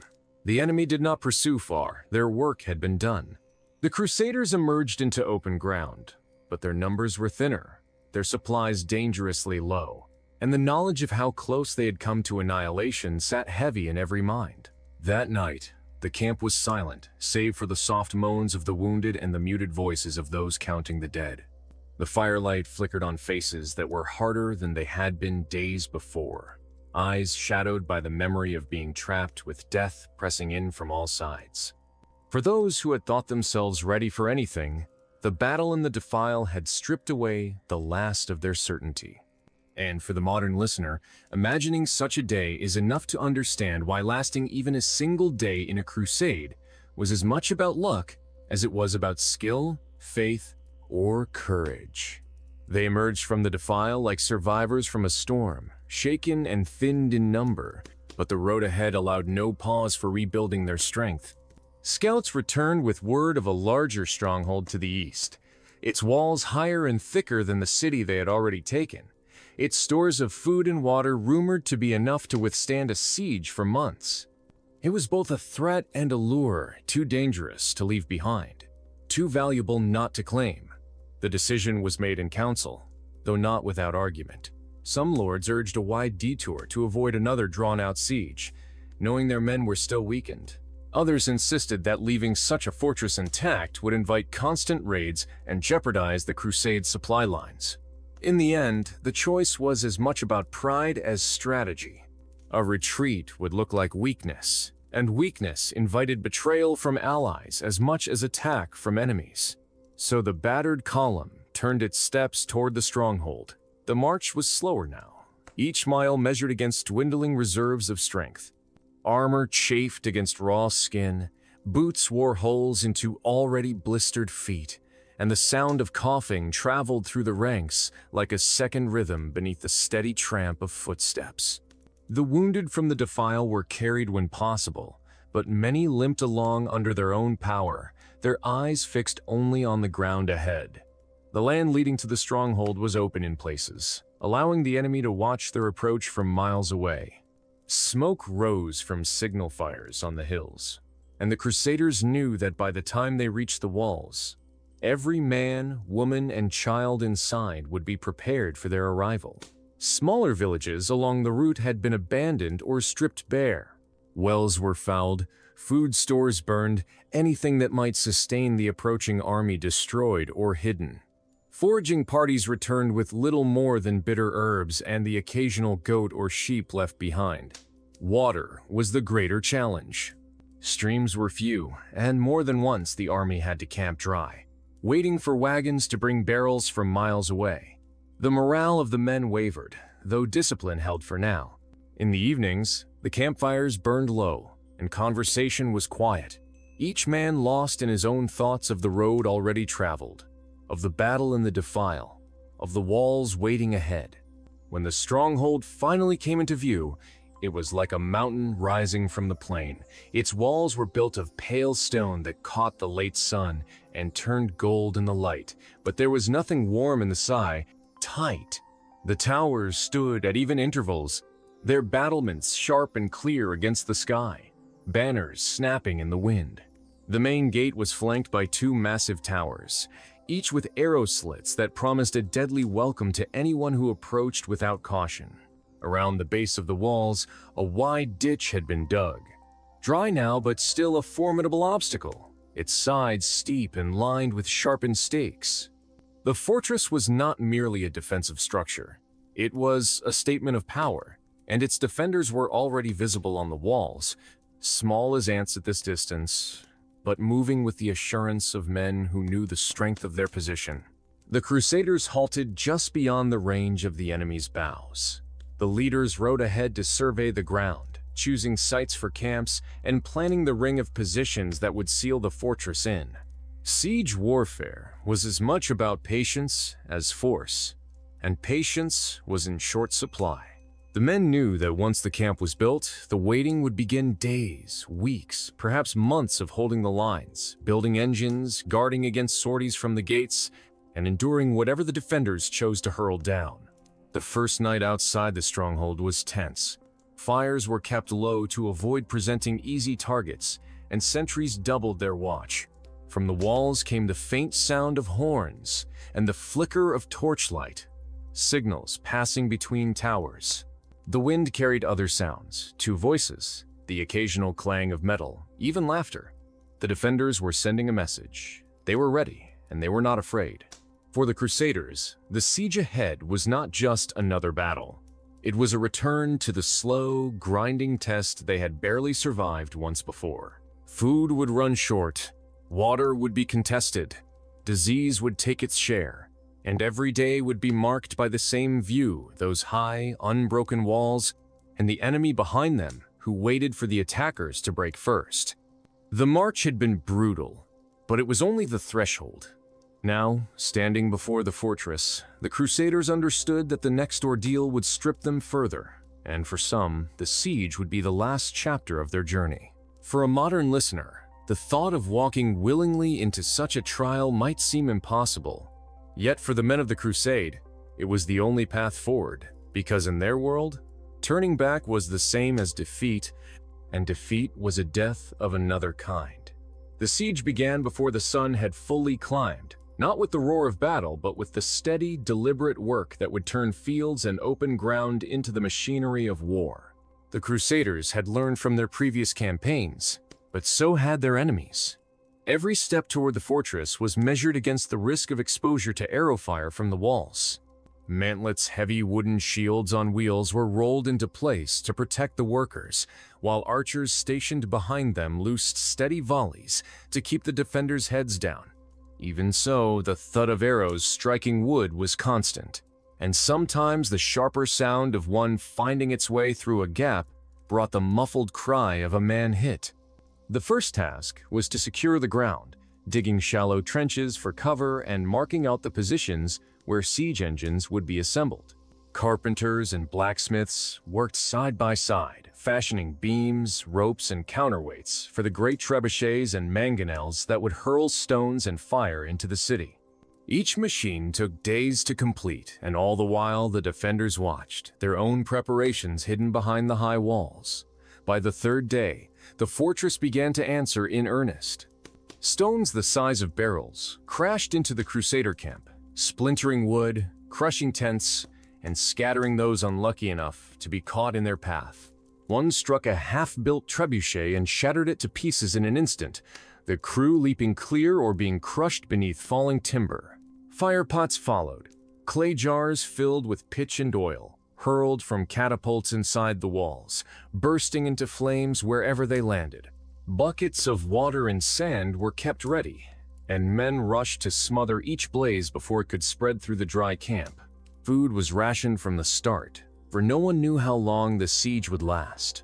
Bread grew stale, Meat was salted until it was hard and bitter, and fresh water had to be guarded as closely as weapons.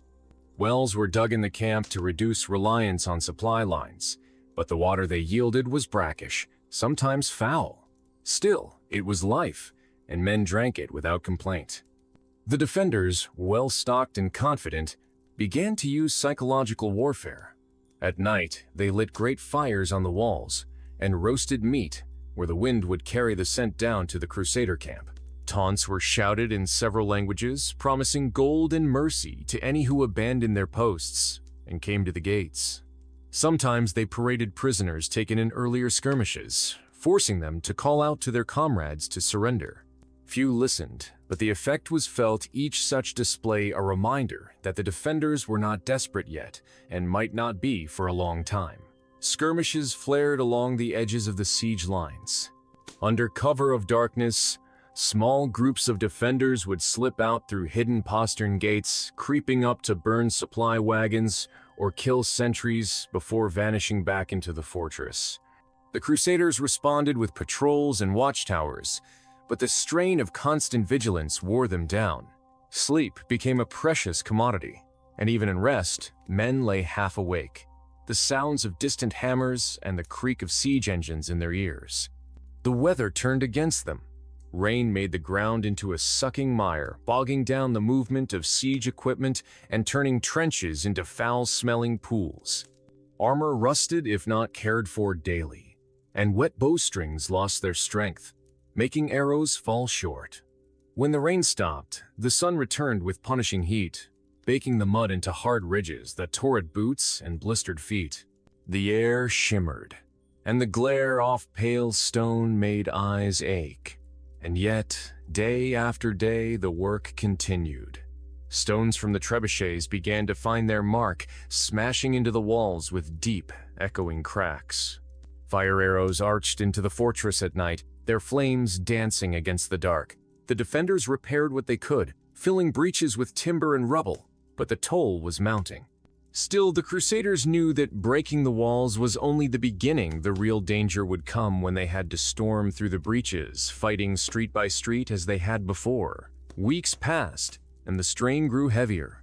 Food stores shrank, disease crept through the camp, and the knowledge that the defenders still had plenty made the men restless.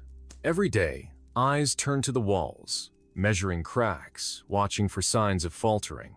Every night, prayers were whispered not only for victory, but for the strength to survive long enough to see it.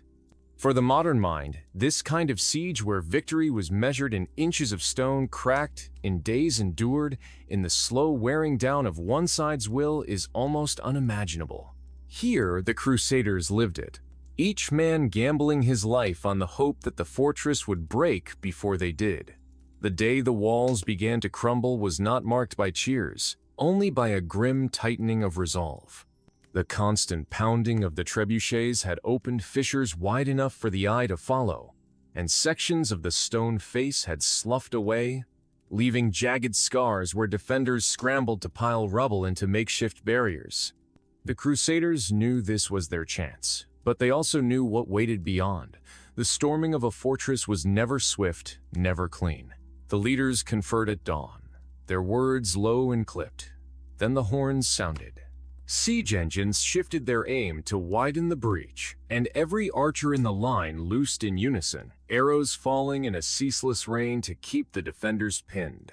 The air was thick with dust, every impact sending clouds into the sky, and the ground trembled under the steady rhythm of stone on stone. As the breach widened, the first assault party formed. Shields overlapped, boots churned the earth, and the voices of commanders cut through the din, urging their men forward. The approach was a gauntlet. Arrows hissed from arrow slits, stones dropped from the towers above, and boiling oil splashed against shields and armor with a sound that made the stomach twist. Men screamed when the oil found bare skin, their comrades dragging them clear even as others stepped forward to close the gap. At the breach itself, the defenders fought like cornered beasts. Spears thrust through gaps in the rubble, swords flashed in narrow spaces, and every fallen crusader was replaced by another climbing over him. The noise was deafening, the clash of steel, the shouts of the living, the cries of the dying. The smell of blood and smoke mingled with the choking dust, making every breath an effort. Inside the breach, the fortress became a labyrinth. Narrow streets forced the attackers into bottlenecks where the defenders could hold them at bay. Arrows came from windows and rooftops, stones from hidden ledges. Barricades sprang up as fast as they could be torn down, each one defended with desperate fury. Progress was measured in feet, in doorways taken, in corners turned. Fires broke out where oil lamps were overturned or where defenders set blazes to block the Crusaders' advance. The heat drove men back, forcing them to find new routes through the smoke-choked alleys. Water was scarce inside, every drop guarded, and the attackers' throats burned from thirst and the grit in the air. Even as parts of the fortress fell, others held stubbornly. Towers became islands of resistance, their narrow staircases choked with bodies as men fought their way upward step by bloody step. The fighting was so close that shields were as much bludgeons as protection, and knives did as much killing as swords. The defenders fought with the knowledge that there was no retreat, and the Crusaders with the grim understanding that every delay cost more lives and risked the walls behind them being retaken. Hours stretched into a blur. The sun moved across the sky, shadows shifting in the courtyards, but inside the walls there was no sense of time, only the pulse of combat. By the time the last defenders were forced back to the keep, the Crusaders were moving on sheer will, their bodies aching, their armor heavy with grime and blood. The final stand was short but savage. With the gates to the keep shattered, the remaining defenders were cut down in the entry hall, their bodies falling among splintered wood and shattered shields. And then, suddenly, it was over. The fortress belonged to the Crusaders. The noise faded to a weary murmur, the shouts replaced by the groans of the wounded and the crackle of flames. Men sank where they stood, too tired to cheer, their eyes unfocused, their faces streaked with sweat and soot. The leaders moved through the streets, calling for order, for the fires to be put out, for the wounded to be gathered. Looting began despite their commands, hands grabbing at anything of value: weapons, coins, cloth, as if claiming these spoils could make the suffering worth it. But there was no joy in the taking, only the dull instinct to salvage something from the ruin. That night, the Crusaders slept inside the fortress they had bled for, the walls now their shield instead of their prison. Yet sleep was restless, haunted by the memory of the day, the press of bodies in the breach, the heat of the flames, the faces of those who had fallen. The siege was won, but the cost was written in every empty space where a comrade had stood, in every name that would not be answered at the next roll call. For the modern listener, the image of such a victory might carry the weight of triumph, but for those who lived it, victory was simply survival, and survival was only the chance to face the next trial. The crusade would move again, because it had to, and each man knew that the next wall, the next battle, the next day could be his last. The fortress was theirs, yet the victory felt as hollow as the wind that moved through its blackened courtyards. The fires had been smothered, the dead buried in shallow graves outside the walls, but the scent of smoke and blood clung to everything, to the stones, to the weapons, to the men themselves. Rest was a word that had no meaning here.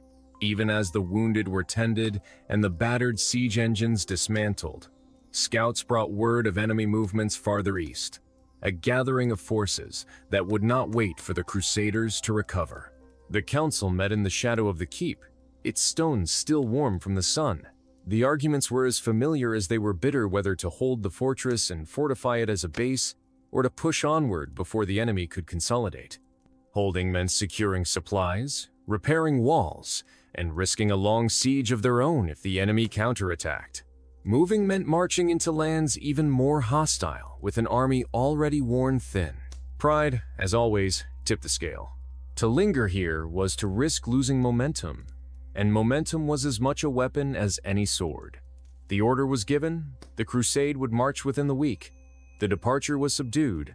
There were no cheers, no triumphant songs, only the low murmur of boots on stone as the column wound its way out of the gates. Behind them, the fortress stood silent, its captured banners stirring faintly in the wind, a reminder of what they had endured and of the cost such endurance demanded. The land ahead was harsher still rolling, treeless hills that offered no shelter from the sun by day or the wind by night. The road was little more than a ribbon of dirt winding between rocks, rutted from years of weather and the passage of caravans now long gone. The enemy knew they were coming.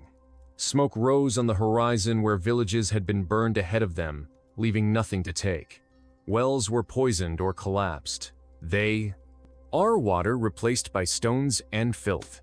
The Crusaders carried what they could, but the further they went, the heavier each load seemed, and the more each man's thoughts turned to how far his strength could carry him. Hunger returned quickly.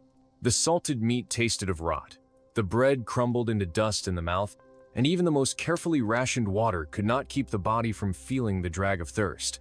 Lips cracked, skin blistered under the unrelenting sun, and the wind carried grit that worked its way into armor, clothing, and wounds alike. At night, the cold was sudden and deep, settling into bones, already aching from the day's march.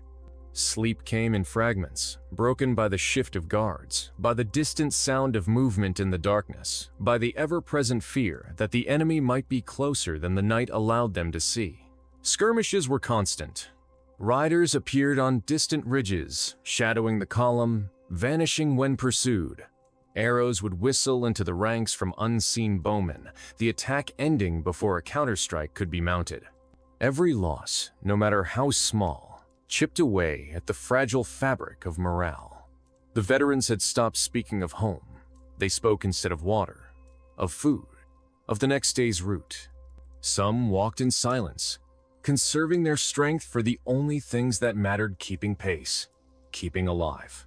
The road to the final goal, the city that had drawn them from their homes months or years ago, seemed endless.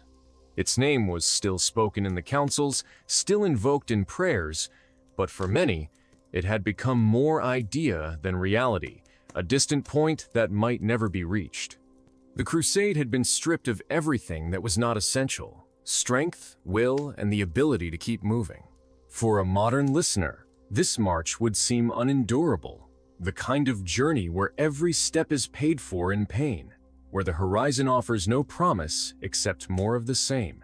And yet, for the Crusaders, this was the only path left. Ahead lay the culmination of their vows, their suffering, their survival. Behind lay only the ruins of the places they had taken, the graves of those they had lost, and the knowledge that turning back was no longer possible. They marched on, because there was nothing else they could do. They saw the city first as a dark line against the heat-hazed horizon, a broken silhouette where towers rose higher than any they had yet faced, the walls stretching far enough that they seemed to vanish into the earth at both ends. As they drew nearer, the scale became clearer, and with it came the weight of realization. This was no fortress on an isolated hill, no town with defenses patched from earlier wars. This was a bastion built to endure layer upon layer of stone, each wall higher and thicker than the last, gates reinforced with iron and guarded by massive towers that commanded every approach. Above the walls, banners shifted in the wind, their colors bright in the harsh sun, while from the watchtowers, the glint of armor betrayed the movement of sentries who had been watching long before the Crusaders came into view. The city was alive with preparation. Smoke rose from forges as weapons were made or repaired. The shouts of drill and command echoed faintly across the open ground, the defenders assembling in formations on the ramparts. Archers tested their bows. Siege engines within the walls were being wheeled into place, and the narrow slits along the parapets promised a constant rain of missiles on any who dared approach. The ground leading to the city offered no easy advantage to the attackers.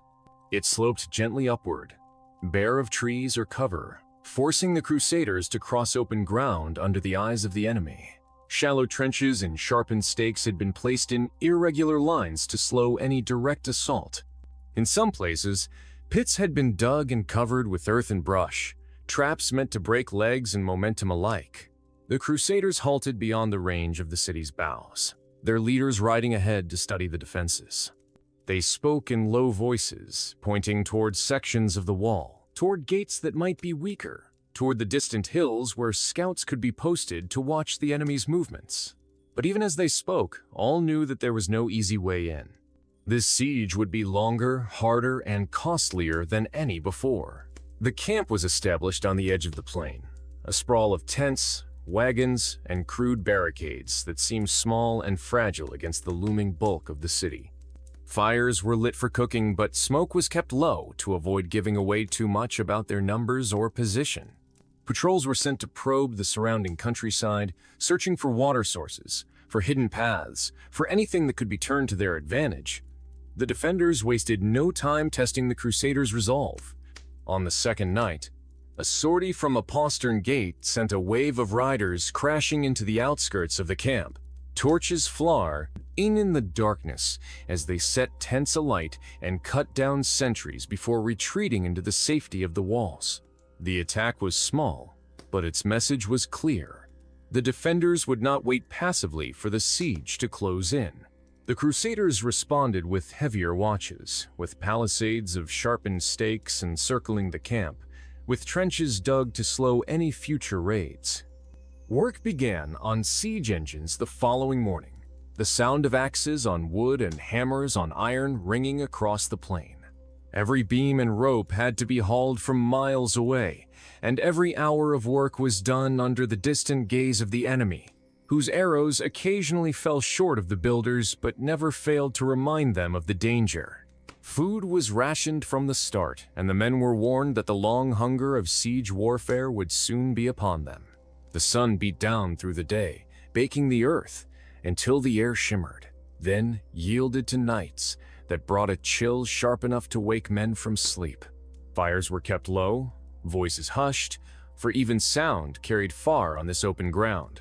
The city loomed in the darkness, its towers faintly outlined against the stars, its walls dotted with the moving glow of torches. Inside, the defenders were preparing as surely as those outside, and both sides knew that the waiting was a weapon as sharp as any sword.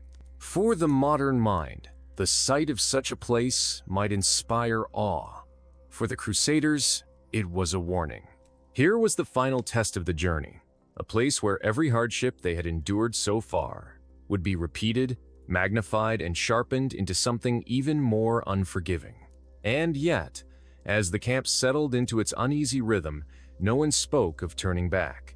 The city was the goal, the vow, the reason for every step that had brought them here. To leave without it was unthinkable, and so they looked toward its walls, measuring not only the stone but themselves, wondering if they had enough left to see the siege through to its end. The final siege began with the slow, deliberate closing of the circle. The Crusaders spread their lines around the city, digging trenches and building palisades to block every road and path, sealing the gates with a wall of men, wood, and steel. Siege engines took shape in the open-ground trebuchets, with arms like the limbs of great trees, mangonels coiled with thick rope, towers on wheels covered in hides soaked in water to resist fire. Each day, these machines inched closer to the walls, their progress measured not in strides but in the lives of the men who built and pushed them. The defenders met every move with resistance. Stones the size of mill wheels crashed down from the battlements, splintering timber, shattering shields, and sending men sprawling in the dirt. Arrows fell in sheets, rattling against armor, sinking into flesh with a wet final sound. At night, sorties struck from hidden gates, setting fire to engines and stores before vanishing into the labyrinth of the city. Each morning began with repair, with hauling more wood from miles away, with lifting the dead into shallow graves and tending to the wounded who could still stand. Hunger settled over the camp like a shadow.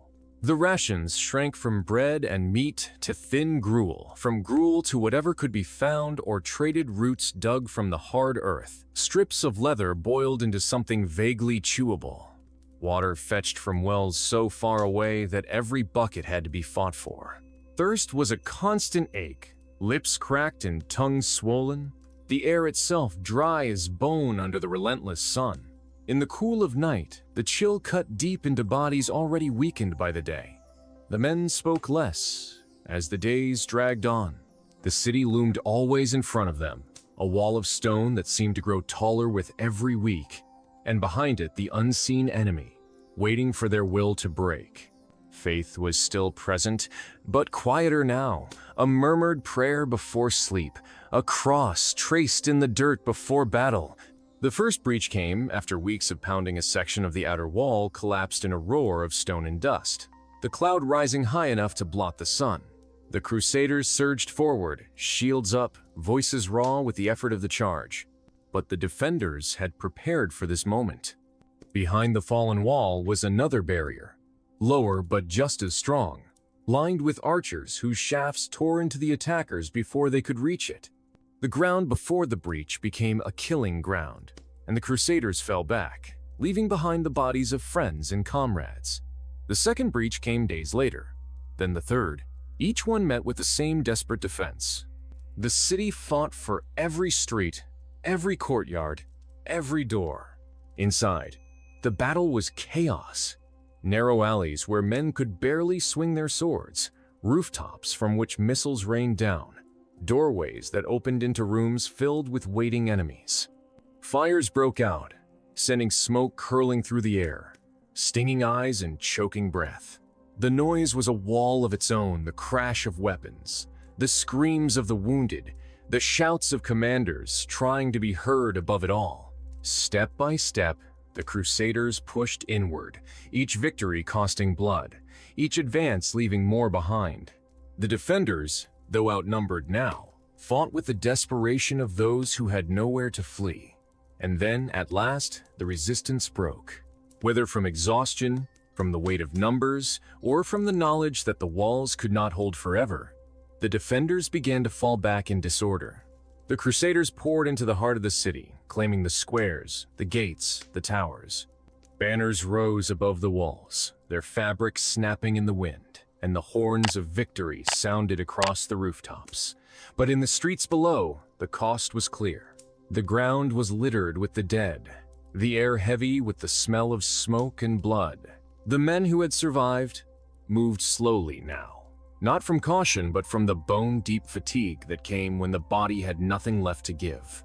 Some wept openly. Others stared at nothing, the noise of battle still echoing in their ears. The city was theirs, but it was not the triumph they had imagined. It was broken, burned, its people scattered or dead. The Crusaders had reached their goal, but the journey had stripped them of much of what they had been when they set out: their strength, their innocence, their certainty. For many, the question of whether it had been worth it was one they would never ask aloud. That night, the campfires burned within the conquered walls, but the air was quiet. There were no songs, no celebration, only the slow work of tending to the wounded and burying the dead. For the modern listener, it is tempting to imagine this as the end of the story, the final page of a long and brutal chapter. But for those who lived it, the crusade was not something that ended with the taking of a city. It was something that stayed with them in the scars on their bodies, in the memories they could not escape, in the understanding that to last a day in such a world was not a matter of glory, but of sheer, stubborn survival. And that, perhaps, was the truest victory they could claim.